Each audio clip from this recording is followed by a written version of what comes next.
தேவனுடைய பரிசுத்த நாமத்திற்கு மகிமை உண்டாவதாக. நாம் வேதத்தில் அநேக இடங்களில் கில்கால் என்கின்ற இடத்தை குறித்து படித்திருந்திருப்போம். இந்த கில்காலில் நடைபெற்ற மிக முக்கியமான வேதாகம சம்பவங்கள் என்ன என்பதனை இந்த காணொளியில் நாம் பார்ப்போமா? முதலாவதாக, வாக்குத்தத்த தேசத்தில் இஸ்ரவேலர்களின் முதல் பாளையம் கில்காலில் தான் போடப்பட்டது.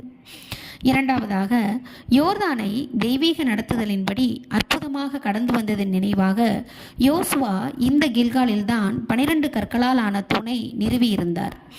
கில்காலில் தான் விருத்த சேதனம் புதுப்பிக்கப்பட்டது. இந்த கில்காலில் தான் வனாந்தர யாத்திரைக்கு பிறகு இஸ்ரவேலர்கள் முதலாவது பஸ்காவை ஆசரித்திருந்தார்கள். வனாந்தர யாத்திரை முழுவதிலும் பொழிந்திருந்த மன்னா இவர்கள் கில்காலை அடைந்த பொழுது நின்று போயிருந்தது. இங்கே ஆண்டவருடைய சேனையின் அதிபதி இஸ்ரவேலின் படைகளின் தளபதியாக தம்மை வெளிப்படுத்தி இருந்தார்.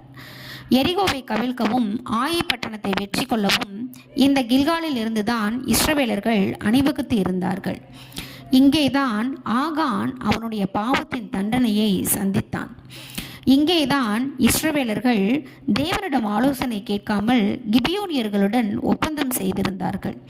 மேலும் சவுலுக்கு ராஜ்யபாரத்தை உறுதியளிக்கும்படியாக இஸ்ரவேலர்கள் அனைவரும் கில்காலில் கூட வேண்டுமென்று சாமுவேல் பொதுமக்கள் முன்னிலையில் ஆலோசனை கூறினார். அப்படியே அனைவரும் கில்காலில் கூடி வந்தார்கள். அங்கே கர்த்தருடைய சந்நிதியில் சமாதான பலிகளை செலுத்தி சவுலும் இஸ்ரவேல் மனுஷர் யாவரும் அவர்களுக்கு ராஜா கிடைத்ததற்காக மிகவும் சந்தோஷம் கொண்டாடினார்கள். கில்காலின் சிறப்பம்சங்களை குறித்து தெரிந்து கொண்டீர்களா? தேவன் தாமே இந்த காணொளியை ஆசீர்வதிப்பாராக. ஆமேன்.